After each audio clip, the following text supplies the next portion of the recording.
Chase at the 40. Look at that move. Look at Chase go. Oh, my goodness. What a gear. He comes down to this in his car, end zone. Intercepted. McPherson.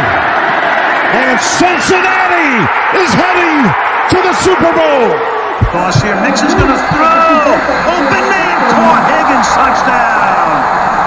Drives. Touchdown. Joe Burrow has his first rushing touchdown of the season.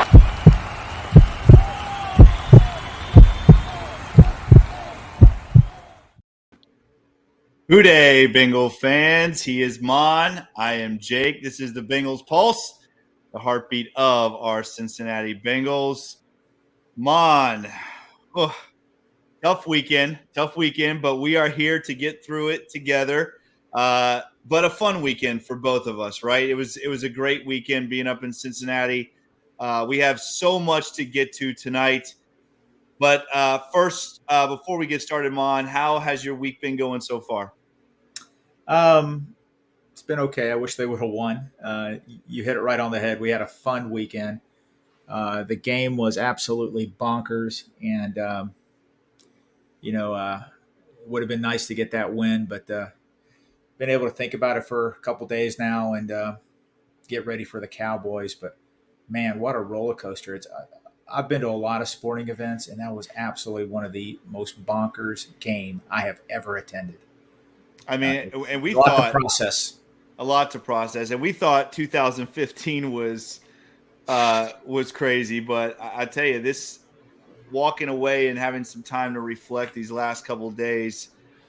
This reminds me a lot of 2015, and honestly, Mon, I still have a little bit of a hangover like I did in 2015. Just so much, like you said, to process. But we are here with our listeners and all you Bengal fans out there. We are going to get through this. It's one game. Let's not get too crazy about it. However, obviously, still a big game. I mean, I don't want to downplay the importance of this football game and the ramifications that it could have later on down the road. But we'll get to that here in a minute. Obviously, Mon, you and I made the trip up there. It was a great trip. It's a crazy one because we end up on the same flight as our guy Ace. Just like him and I were on the same flight for the Super Bowl, and it's funny because afterwards we are on the same flight home with Ace as well, and we're all sitting in the airport, and Ace and I kind of look at each other like we are never flying together again because we are 0-2 right now with our Bengals. These last two games, but obviously, the Bengals came out flat. I mean, let's just say what it is. They looked rusty. They look like they have not played a football game in a very long time. And we'll get into that because you, Mon, have been standing on that soapbox about coach not playing these guys in the preseason. And it showed. There's no doubt it showed. And I think there's a very fine line between the importance of keeping these guys healthy and at the same time the importance of having that continuity and taking the field together and playing at least, 5 or 10 plays together. I mean, this was really the Bengals preseason game for those 22 starters that didn't play one snap the entire preseason, Mon. Exactly. Listen, I do see both sides. I get it. Coach Taylor didn't want to expose his players to injury in the preseason. But, Dave Lapham brought up an amazing point. A boxer doesn't get into the ring unless he spars. All right.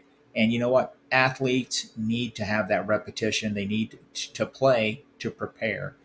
And I get it. I respect the fact he didn't want anybody hurt.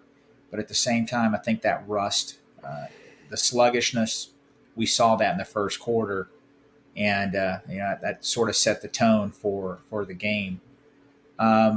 Remind me a lot of the Cleveland game. And I think, we talked about that last year, you and I, when we were watching that Cleveland Browns game where, Denzel Ward pick-sixed us, and it kind of set the tone for the whole game. And the same thing happened on Sunday. Burrow throws a pick six, and it's like, first of all, let me say this. I have been to a ton of Bengal games. That was the most live atmosphere. That was the most incredible atmosphere I have ever been a part of at a Bengals home game. And I've been to a lot of games over these last 40 years. And that was just incredible. It was incredible. It was awesome. But that pick six very quickly took the air out of everyone's sails. I mean, if you were there with us, you know exactly what we're talking about. The place is going crazy. We stopped them on the first drive, and then Mon, you hear that? You got to take your medicine. Yeah, listeners, that was Alexa. That was Alexa. Listeners, you think I'm joking about this? Mon has to have a recorded voice, a robot voice, to remind him to take his medicine. That is how old Mon is. But Mon, really, that was for my wife. Oh, I'm sure she appreciated that. Yeah. Listen, vitamins. Mon, seriously though, I mean, we hold them to that 3 and out. And we get the ball, and it's like everyone is waiting for this great drive, and then the pick six, and it was just like the wind out of the sails. I mean, the whole stadium, you could hear a pin drop, because I think we were all in shock. I know I was in shock, but we're going to talk about that first drive, because I'm going to be honest with you, the execution wasn't there from the players. But I'm not so sure I come out in 5 wide when my quarterback has not played a snap in the preseason and my offensive line has not played a snap in the preseason, and we come out 5 wide in the shadow of our end zone throwing the ball. So, but we'll talk about that later. But Mon, let's go back to that atmosphere real quick. How awesome. I mean, the stadium was just shaking. And normally when the Steelers are in town, we see a lot of I call it yellow toilet paper, but you see a lot of yellow toilet paper being waved around, Mon. You didn't see that on Sunday. No, you did not. There wasn't a lot there. Talking about the atmosphere, the fans that were in front of us after that pick six, this husband was so mad. He's yelling at his wife. And we were looking at each other. She's not a coach. Why are you yelling at her? She had nothing to do with it. And he's preaching to her. They should have played the players in the preseason. He was lecturing her. I thought it was comical. No, well, but listen, I know we're going to talk about the game in detail, but I totally disagree with the way the game started. You touched base on it a little bit. We need to be a little careful here. I mean, Bengal Twitter the last couple of days, a lot of people really sensitive if you bring up anything about Zach Taylor. Listen, I'm not bashing Zach Taylor. I'm glad he's our coach. I love him. But you know what? He had some questionable decisions. I mean, it's okay to talk about it. It is. It doesn't mean you're a hater. Everybody is so quick to – I mean, there's a lot of prominent Bengal fans on Twitter. Buddy, they do not want you to say anything about Coach Taylor. Why? It's okay. Yeah. I don't want him replaced. I don't want him replaced. I love the guy. But you know what? There's some legitimate things to talk about. Oh, no doubt. I think and myself as a coach, I'm always going to shoulder the responsibility when if my team comes out and even looks unprepared. I'm always going to shoulder that. And Coach Taylor needs to shoulder that because, his football team was not prepared. And you can spin it however you want to spin it, but we were there. We saw it live. His team was not prepared. And it very well cost us the football game. But I'm with you. I mean, I love Coach Taylor. I'm not going to sit here and week one, just completely rip his coaching style. The guy took us to the Super Bowl in his 3rd year. So we love Coach Taylor, but there's definitely some shoulder to blame there. But we'll talk about that later. Let's go through the stats real quick, Mon. Steelers obviously win 23-20 in overtime. Burrow, 33 of 53 for 338 yards, 2 touchdowns, 4 interceptions. His worst game as a pro. Sacked 7 times. We're going to talk about the play of the offensive line. Had 2 fumbles, 1 loss. I mean, Joe Burrow was responsible for 5 turnovers, and that's something we do not see from Joe Burrow. He also had 6 carries for 47 yards rushing. Had some real big runs there, especially in the second half. Joe Mixon, 27 carries for 82 yards, 7 receptions for 63 yards, so 34 touches altogether. That is a lot. We're not used to Joe Mixon getting between 30 and 40 touches in a game. I love it. I mean, it produced 145 total yards. But that rushing average, 27 carries for 82 yards. We gotta fix the run game on. Jamar Chase, 10 catches for 129 yards. And then obviously the big touchdown at the end. And another touchdown that we'll get to in just a second that was not reviewed. Hayden Hurst, 5 receptions for 46 yards. Obviously the big first down catch in overtime that set us up for the winning field goal that Evan McPherson ended up missing. Tyler Boyd, 4 receptions for 33 yards and a big touchdown for him as well. And T. Higgins, obviously, before he got hurt, 2 receptions for 27 yards. Your guy, Mike Thomas, had a nice 2-point conversion and then dropped a touchdown, a winning possible touchdown as well. Defensively, I thought the defense did play well, but no, not a lot of quarterback pressure, and just no turnovers. Which, again, as well as the defense played, you got to get to the quarterback, and you gotta create turnovers for your offense, and they did neither. So Hilton with 8 tackles. Logan Wilson with 8 tackles, and Jermaine Pratt with 8 tackles. So 3 guys with 8 tackles. BJ Hill with the only sack of the game. Evan McPherson, 2 of 3. Got a club record for 59-yard field goal and then missed the winner of 29 yards and also had an extra point blocked as well. Kevin Huber, I'm going to tell you right now, he comes out, he breaks the consecutive game record at 209, and that's one of the best games I've seen from Kevin Huber in years. 3 punts for 158 yards. He averaged almost 53 yards.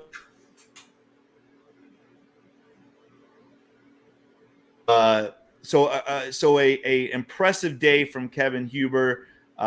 He comes out and shows the coaches made the right decision in keeping him. Mon, after reading those stats, what do you think? Yeah, like I said at the beginning of the game, it was bonkers, and the stats show it. Steelers only had 13 first downs. 5 of our turnovers, 3 of the 5 led to 17 points. Our defense held them to 6 points, basically. Concerning the sacks, the Steelers, our pass rushers didn't have a chance because I think they only had 2, maybe 3 long pass attempts. It was 1-2-3 throw, 1-2-3 throw. They know their offensive line is limited. They knew that Hubbard and Hendrickson were going to tee off. They got rid of the ball very quick. But they only had 13 first downs. That just blows my mind. We played 5 quarters of football. We had the ball for 43 minutes. They had it for 26. It shows you right there what turnovers will do. I'll say this about our Bengals.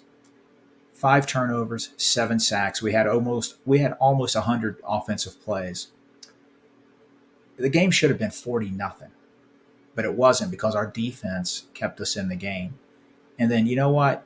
What gives me hope? I mean, listen. It's only one game. We're going to have a good season, but that offensive line and the offense started playing a lot better late in the second quarter, and the second half. Yeah, they still had some rust on them, some execution problems, but they improved dramatically, I think. And that's why I feel pretty confident about the game that we're going to talk about this coming week, Dallas.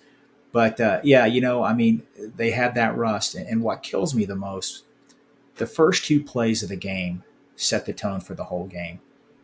Play one was the sack, empty set. Joe Burrow gets hit pretty hard. What happens the second play? He zeroes in on one receiver, wanting to get rid of the ball quickly. Mika Fitzpatrick picks it off and runs it back. You sent me a screenshot. There was 3 other receivers wide open.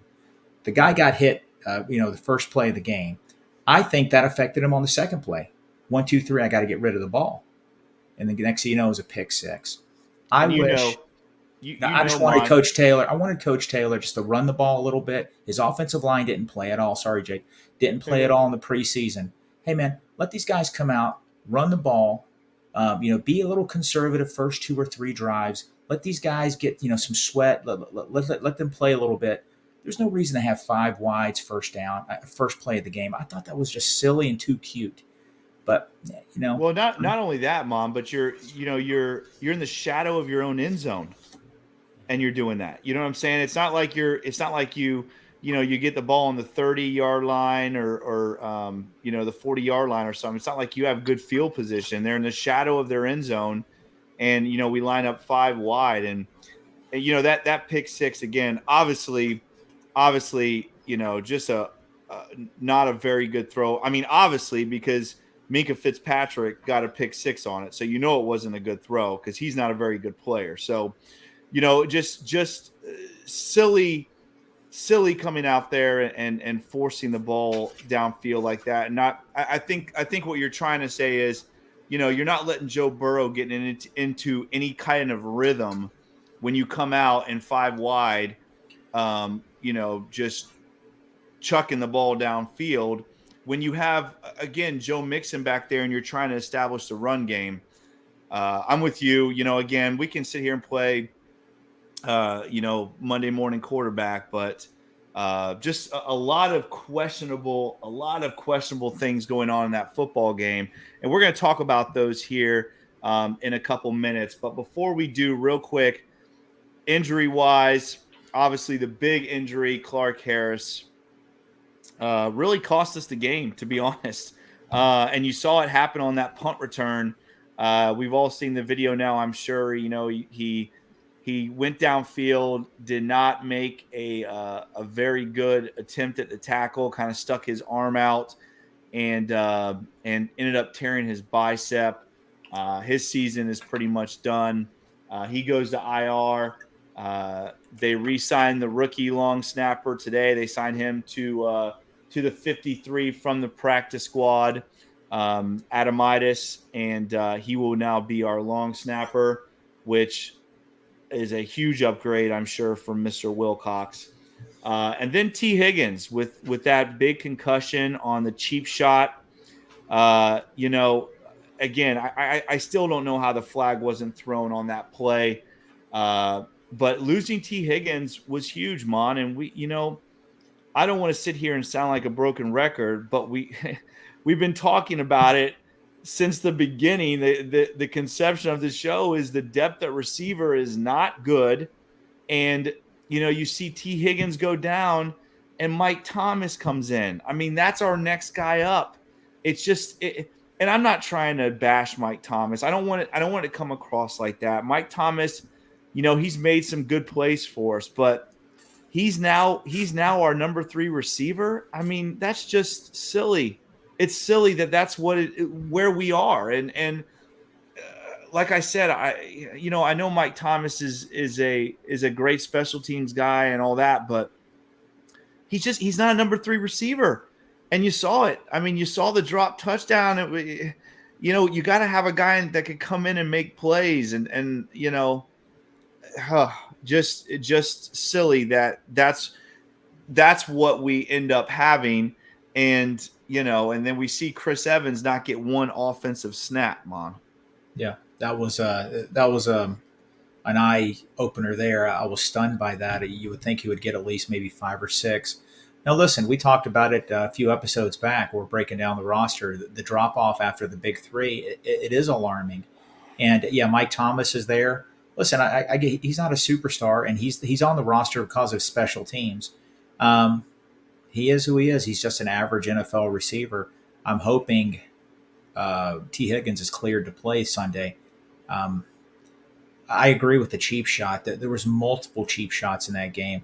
I'm really curious to see what happens Thursday, Friday when they release potential fines.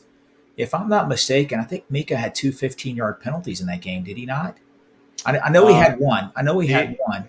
Yeah, he definitely had. He definitely had one, and I think the other one that you're referring to. Well, you're referring to the interception No, where he cheap shotted Tyler Boyd. Tyler Boyd. That hit. Somebody spliced it on Twitter perfectly. They had the Vontez Perfect Antonio Brown hit from the playoff game, and then they played the one that happened Sunday. They're almost identical. That's the one that crazy. happened Sunday was more vicious. We'll see what the NFL does. We'll see if they let's just talk about it right now. I mean, Mr. Watt is becoming one of the dirtiest players in football, and I find it amusing that Steeler fans want to talk about Vontez Burfict when Mr. Watt is trying to cut block our quarterback after an interception that's not even close to the play. Again, a penalty that should have been called on Mr. Watt. But I will say karma's undefeated, Mr. Watt. I don't want to see anybody get hurt, but when you're out there cheap shotting people and doing stuff, not showing any integrity at all, Mr. Watt, sometimes you get what's coming to you, and karma, again, it's undefeated. So that's all I'm going to say about that. But listen about that play real quick. If you look at the video too, yeah, not unnecessary by Watt to do that. But look at Cam Hayward. He's in the same frame. He doesn't take a shot at anybody. He knows there's no need for that. Cam Hayward, Hall of Famer for the Steelers, future Hall of Famer, has some class about him. He knows that that's unnecessary. TJ Watt, Defensive Player of the Year. He's trying to be a little bit on the edge, be an intimidator. You know what? I don't want any player to get hurt, and I don't want to just go there. But you know what? That was Bush League, and it's classless. It was classless. It's classless. I know what I don't want to hear anymore. I don't want to hear Mr. Roethlisberger going on media outlets whining about how dirty the Bengals are. That's what I don't want to hear anymore. Because turn on the film, Mr. Roethlisberger, and watch your Pittsburgh Steelers on Sunday. But I refrain from that. Let's talk about Maan, because I think the big story of this game, and again, listeners, we're not bashing the coaching staff or the players or anything like that. But let's talk about the big story of the game. And I think the big story of the game, Maan, is the mismanagement of how the game went, right? There's a lot of things in particular that you can pull from that game where you're just scratching your head. We talked about coming out right away in 5 wide. And again, listen, Joe Burrow is our best player, right? So I'm happy that you're trying to get the ball in our best players' hands. That's how it should be. But again, remember, these guys haven't played a snap in the preseason. And I've been one of those that have stood behind the coaching staff like, hey, I don't care if Joe Burrow doesn't take a snap. But when your offensive line doesn't play together or hasn't ever and doesn't take a snap, I don't know. You didn't see that continuity from the offensive line. And then you had, again, we talked about it, Chris Evans, a guy that we've all talked about on this show. He doesn't get one offensive snap. I mean, to me, it's mind-boggling that he didn't get one offensive snap. He's one of the most explosive players on this football team.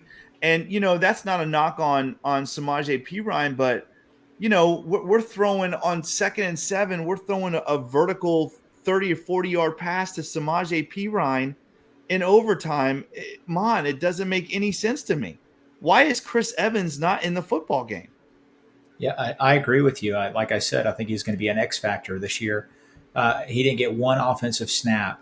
I agree. We talked about that during the game. Listen, I don't have a problem with Samaje Perine. He plays an important role for the Bengals. Great special teams player. When he does come in and have to run the ball, he's pretty effective.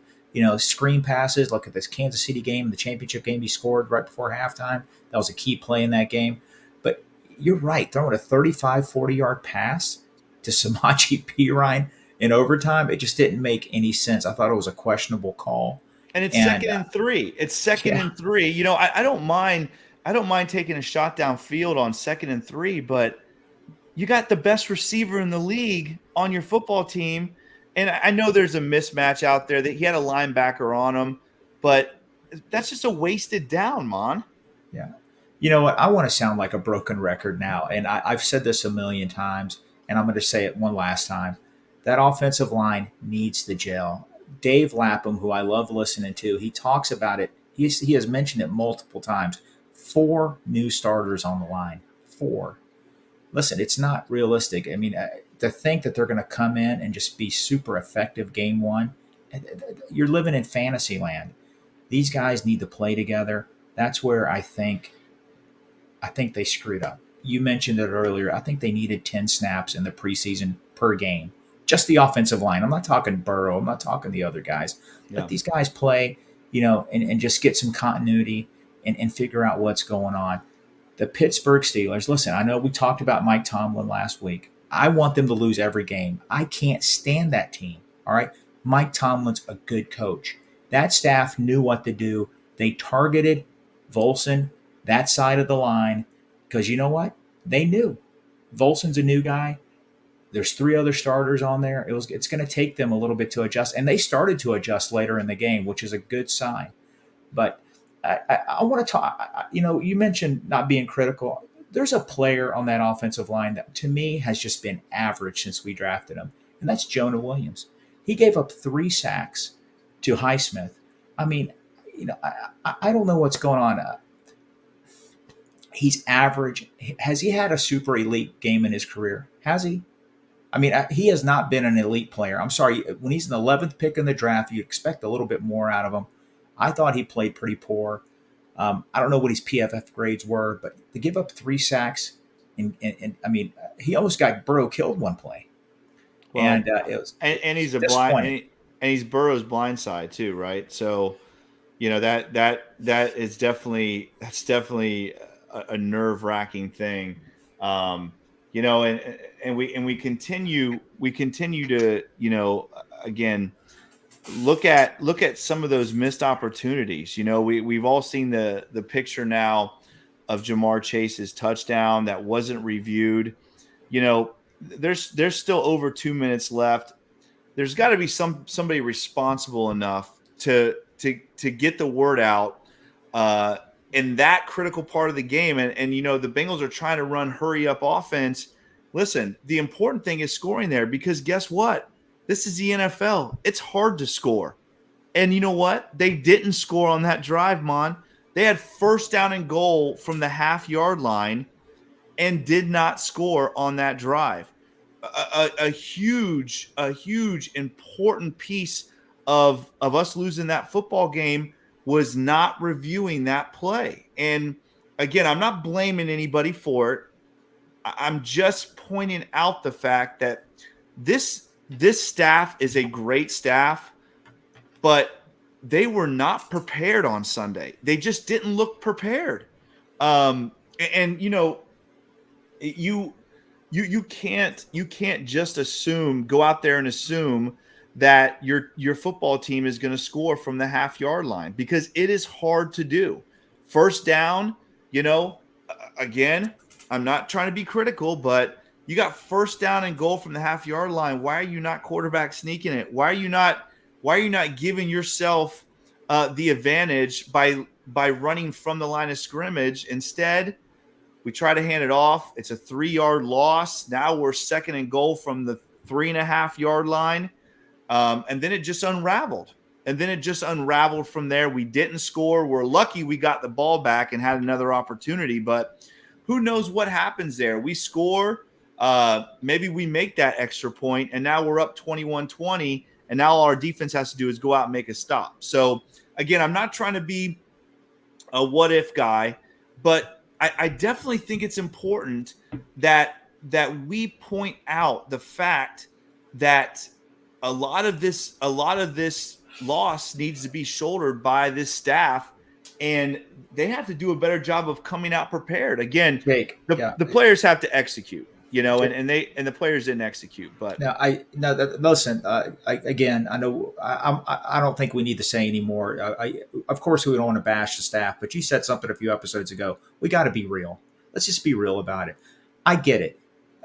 The referee was right in front of Jamar Chase. He's the one that screwed up.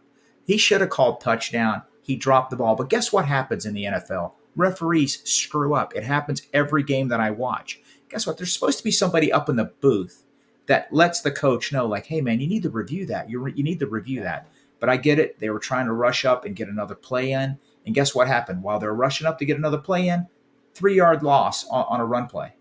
So, it's just you can't make it up. But, yeah, you know what? I will say this. Zach Taylor at his press conference admitted, like, hey, hindsight, I should have challenged it. And you know what? Good for him, man. You know what? I mean, because a lot of coaches don't do that. They just dance around it and whatever. But he fessed up like, hey, you know what? If I had a do-over, I would have challenged it. I salute him for that. And that's one thing about Zach I like. He's a stand-up guy. Listen, but you I know love what? Zach Taylor. I do too. I do too. Yeah. But you know what? It's okay to criticize the coaches. You know what? Because it's part of being a fan. And, I think we're doing it with class. I don't want him replaced. But you know what? I mean, I sometimes I get a little frustrated on Twitter. You say something and these people come at you like, hey, well, what did I say? I didn't say I wanted him fired. I'm just, bringing up a legitimate play call that's questionable. Listen, if we're gonna easily jump on the players and criticize them as fans, the coaches have got to be able to be criticized as well. Because for anyone that's never been involved in a football program, it takes everyone to do their job the right way, players and coaches. And that there's little things. There's little things here and there. We're punting the ball in overtime with 16 seconds left on the play clock. You just can't do that. You cannot do that. He admitted that today. He admitted that in the press conference also. That's two things that he wishes he could do over. But yeah, you're right. This is my biggest takeaway from this whole thing is, again, we can point out all these little things and we as fans, we all understand that. But this is the one thing that it's still bothering me because it's something we've talked about since we drafted Joe Burrow.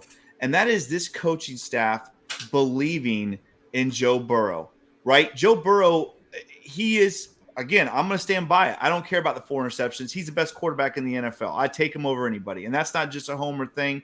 That is the truth.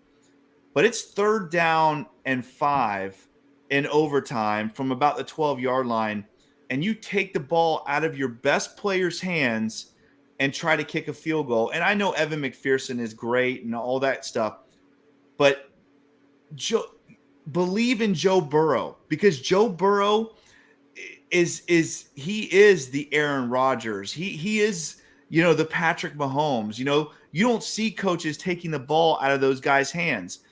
Actually, you do. You remember that Packers playoff game when they took the ball out of Aaron Rodgers' hands, they ended up losing the game. To me, that is the biggest takeaway from this game is that play and not letting your quarterback, your best player, try to win you the football game, especially when your long snapper is hurt and you've already had an extra point blocked. Again, it's hindsight. All that other stuff aside, I want this staff to let Joe Burrow win them football games.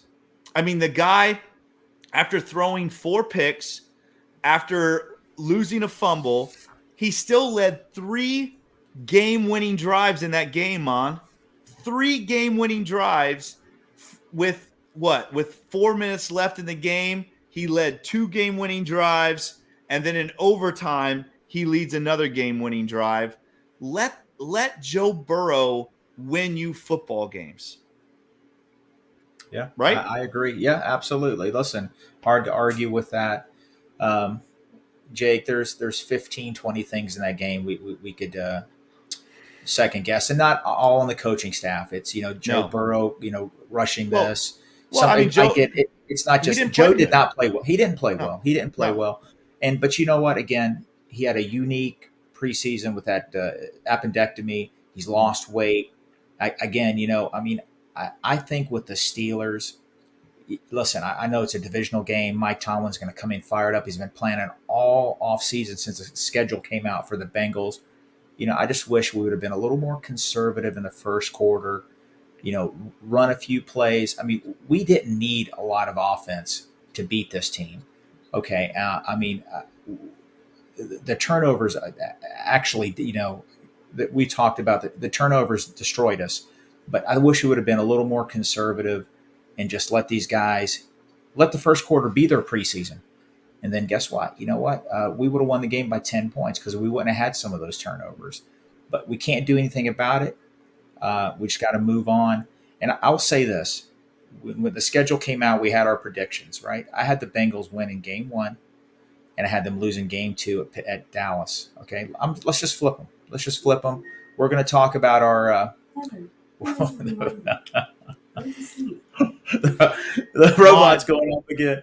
Take your medicine, Mon. I know that's it. I thought I turned the volume down on that. I apologize. We're going to give our predictions for the Cowboy game coming up here, but I still expect the Bengals to be 1-1, and that's what I had with our episode on the schedule. Mon, as bad as we played, we still should have won that football game. I mean, the better team did not win the football game. There's no doubt about that. I mean, and honestly, the Pittsburgh Steelers. I mean, to me that's like our loss to the Bears or the Jets last year. We played down to a football team that is not even in our league. This Bengals team is going to bounce back. Joe Burrow, we've all heard the story. He was in the locker room for 2 hours after the game. Joe Burrow is a competitor. He understands that he did not play well. And I will predict that you are going to see this offense put up a bunch of points against the Dallas Cowboys because Joe Burrow is not going to let that happen again. And I want to be clear. I really, Bengal fans, this is not a time to panic. It's not a time to panic. Somebody posted something on Twitter, and I'm not sure who it was, but they reminded everyone that the New England Patriots lost their first game of the year, 31-0 to Buffalo a couple years ago, ended up going 14-2 and winning the Super Bowl. The Bengals are fine, listeners. Everything will be fine. This football team is a good football team, a really good football team. And sometimes this is a crazy sport. And we saw that on Sunday with all the issues, with all the bad game management, with all the missed opportunities. This Bengal team is still really good. And it took 5 quarters, like you said. I mean, normally if you see a team turn the ball over 5 times and have 7 sacks, it's going to be 40-0. And that was not the case because we have Joe Burrow. We have a great defense. We're always going to be in games, even when it doesn't go our way sometimes. Coach Taylor, we still got your back. The coaching staff, we still got your back. I believe in this coaching staff. I believe in Coach Taylor. He is going to right this ship. And as a head coach myself, I always take the weight of a loss more than anybody, and I'm sure Coach Taylor is the same way. This Bengal team is going to come out fired up on Sunday against the Cowboys. Let's get to the Cowboys real quick. They lose. Jake, real quick, Jake. Yeah, I want to throw something in.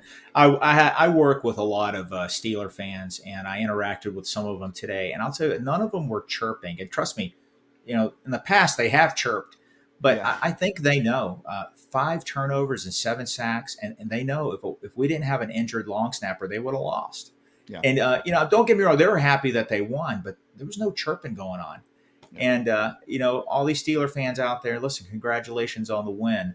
I think you guys know that it's I still think it's going to be a long season for them. Very long season. How funny is it, Mom, that the tides have turned, right? I mean, in the past, the Bengals beat the Steelers and we're all celebrating as Bengal fans.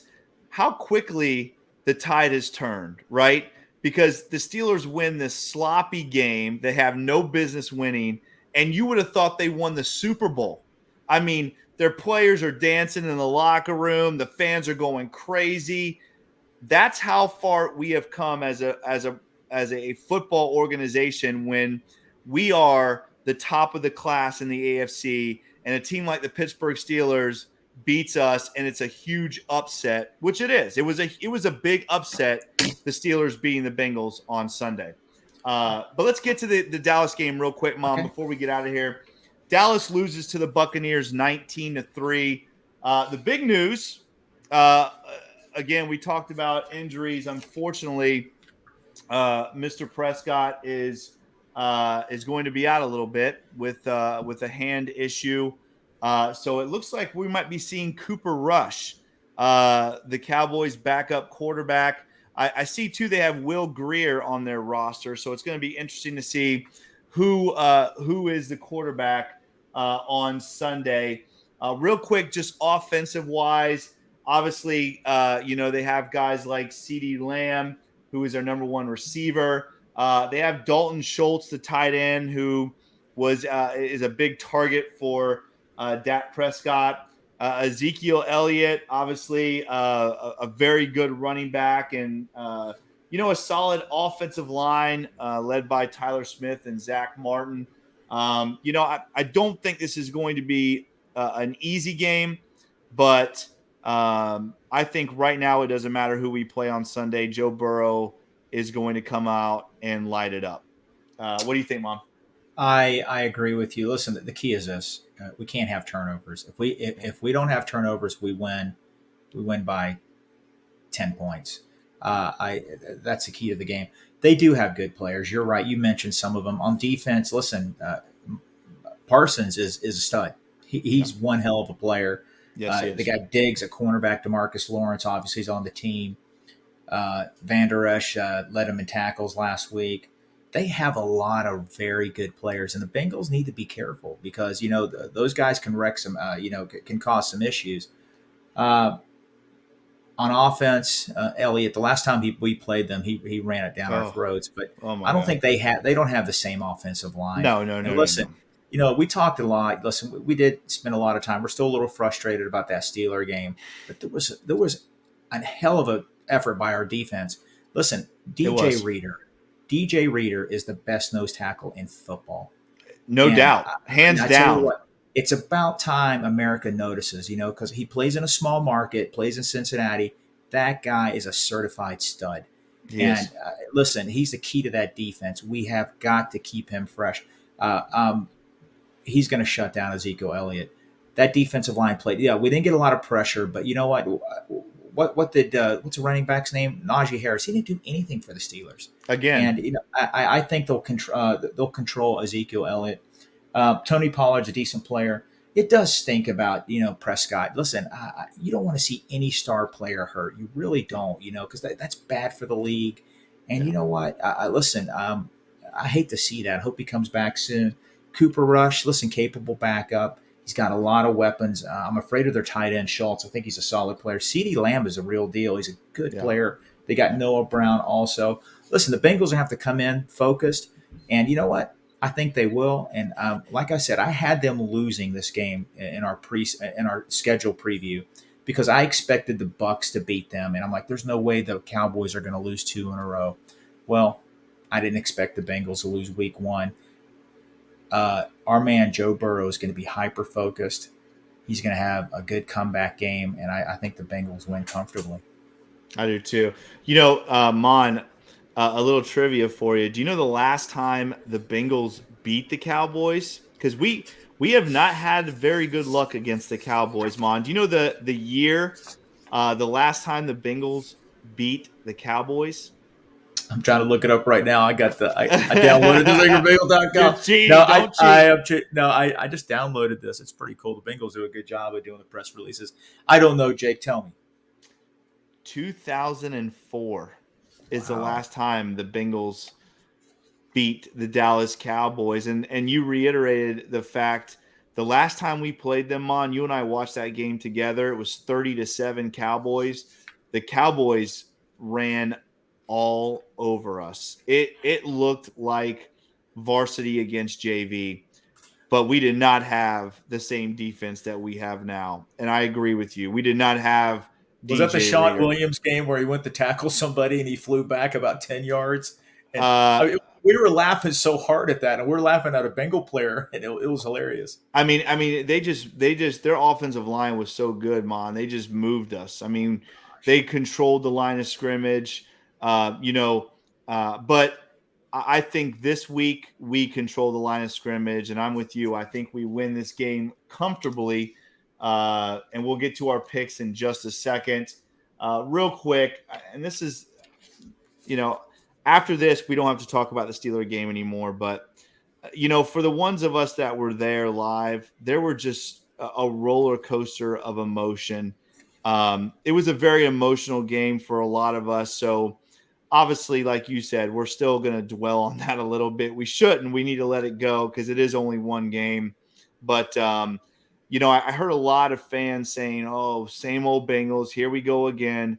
This is not the same old Bengals. This is not the teams of the 90s that we're used to seeing collapse. This football team, we are led by a very good head coach and the best quarterback in the NFL, and they are not going to let this team fail. It's one game. We are okay. We are okay, Bengal fans. This football team is still going to win this division. It is still going to compete for the AFC Championship, and it can still compete for a Super Bowl. It's one game. We're okay. Right, Mon? I agree. And like you said, it's not the time to panic. We're going to be fine. 16 more games to go. We're going to be fine. All right, here we go. Let's get to our picks real quick, Mon. I'll go ahead and just give you the games. And Okay. as you guys know, we're going to do every week, we're going to pick the Bengals game, and then we're going to pick our divisional games as well. Mon, you and I were over on Sunday. We did not start off this well. We were 0 for 3. You were a little bit closer on the Bengals score, so I guess you get a point for that. But we were both 0 for 3. Let's see how we do this week, Mon. Here we go. Patriots, Steelers, who you got? I don't think the Patriot quarterback. I think he's injured. I don't know if he's going to play. I'm gonna go with the Steelers. 9-3. Steelers get 3 safeties. I think they win 9-3 in a real crap game. Okay, I got Patriots. I got Patriots 20-14. Hope you're right. Bill Belichick, I'm not sure he's going to go 0-2. So I got Patriots 20-14. I do think it's going to be a defensive battle. It's going to be a very sloppy game offensively. Dolphins, Ravens. Mon, who you got? That's in Baltimore. That is, yes, I believe it's in Baltimore. Okay, that's going to be tough, man. I hate to go against the home team. The Dolphins are sneaky. I mean, they're really good, man. They laid the wood to the Patriots last week. You know what? I'm going to go with the Ravens 24-21. All right. I got the Dolphins 21-17. I think this Dolphins defense is better than what people think. 21-17 Dolphins. I hope you're right. Me too. All right, here we go. Jets, Browns. Wow. It's in Cleveland. I want the Browns to lose, but I think they're going to win 17-10. The Jets are just bad. And Browns are going to be 2-0. Unbelievable. I don't think they will be, Mon. I think the Jets win this football game. I hope you're right. I think it's gonna be close. I think it's gonna be close, but I have the Jets winning 17-14 over the Browns. I think the Browns come back down to earth because, Mon, they are not a very good football team. And they didn't play a very good football team on Sunday. And the Panthers should have won that football game, but they didn't. Cleveland is 1-0 and we're not. All right. For the big game, the one that matters, Bengals, Cowboys, Mon, what do you got? Got the Bengals. I got the good guys winning 27-16. 27-16. And I have the Bengals as well. I think the Bengals win 31-10 over the Dallas Cowboys. Again, I don't see Joe Burrow going 0-2. It's not going to happen. It's just not going to happen. And I think when the dust settles this weekend, the Bengals are everybody's going to be 1-1 in the division when the dust settles on Sunday. All right, Mon. Real quick before we get out of here, we are going to do our giveaway, which I'm very excited about. But I do want to very quickly just say a couple words to our listeners.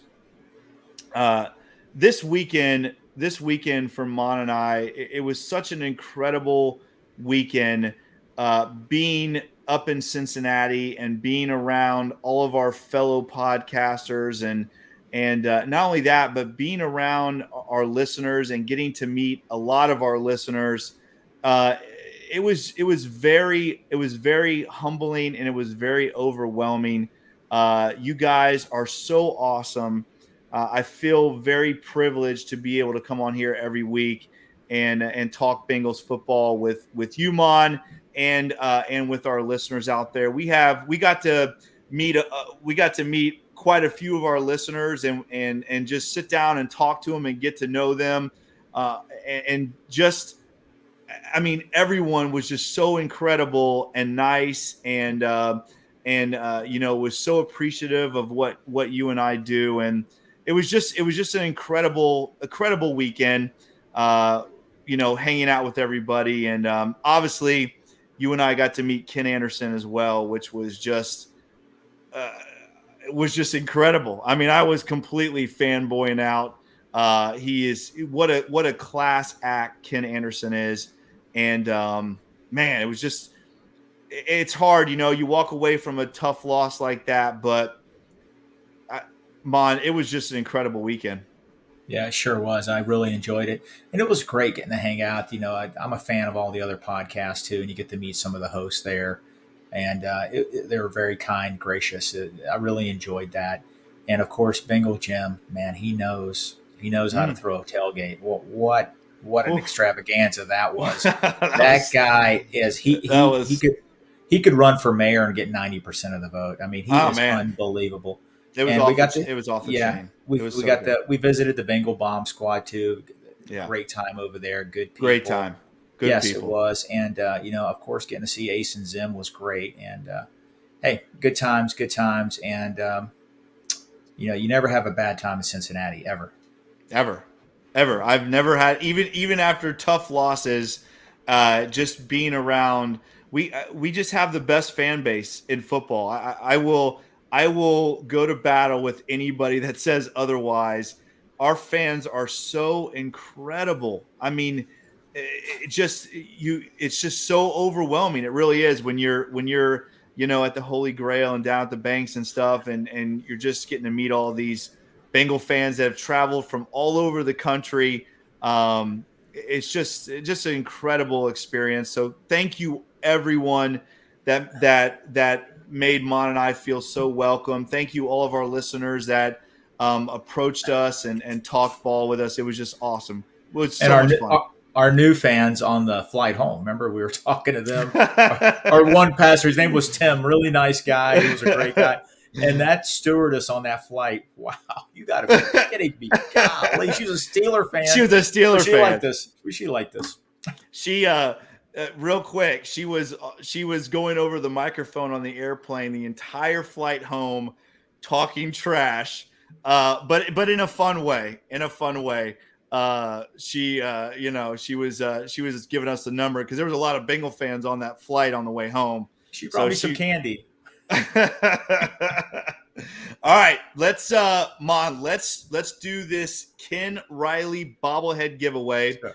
What we've done is we've selected five random fans from our followers on Twitter. Okay, so what I've done, Mon, is I have written those 5 fans' names down on little pieces of paper and numbered them. Okay.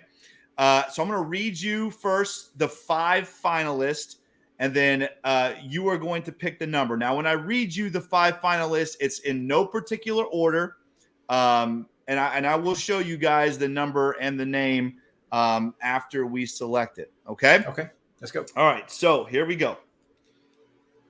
The first one is Bengal fandom. Bengal fandom is the first one. The next one is Julie Mills. Julie Mills. The next one is Will Koshover. Will Koshover. The next one is Apollo Creed. Apollo Creed. And the final one is Bree. The final one is Bree. Okay? So I've numbered these. Here we go. And first of all, thank you everyone for following our Twitter page. We appreciate it. Again, like I said, just incredible meeting everyone this past weekend. A lot of our listeners and just Bengal fans in general. It was such a great time. But here we go, Maan. All right, so you're going to select a number, and you want to just select one, or you want to do like you want to do two finalists, or you just want to do one? How do you want to do it? Let me just do one number. Okay, so between 1 and 5, right? Between 1 and 5. Hang on one second. All right. Are you ready? Yep. And my number will be, I'll pick number 3. Number 3. All right, let's see if I can show this here. You see number 3? Huh. Number 3 is... Number 3 is... can you see it? Can't. I see. What's your finger? Move your finger. Apollo Creed. Apollo Creed is number 3. He is the winner of this awesome Ken Riley bobblehead. So Apollo Creed, and again, I just took these names off of your Twitter handles. So Apollo Creed, if you are watching, make sure you messenger us on Twitter and give us the details, and we will get this to you. Again, hopefully he's watching. If he is not, and anybody knows him, please let him know. We'll also message him on Twitter as well. But once again, we're gonna have more giveaways coming up for all of our incredible listeners and followers. If you're not following us on Twitter, please do, at Bengals_Pulse9. You can also follow us on Instagram, the same without the at, Bengals_Pulse9. Guys, once again, if you like this podcast, make sure you like, subscribe, and share this podcast. Check us out on all of the podcast platforms, Apple, Stitcher, and Spotify. Again, if you're listening and you liked it, please give us that 5-star review. We very much appreciate it. And once again, guys, we have a lot of awesome podcasts on this Wincinnati Family Network.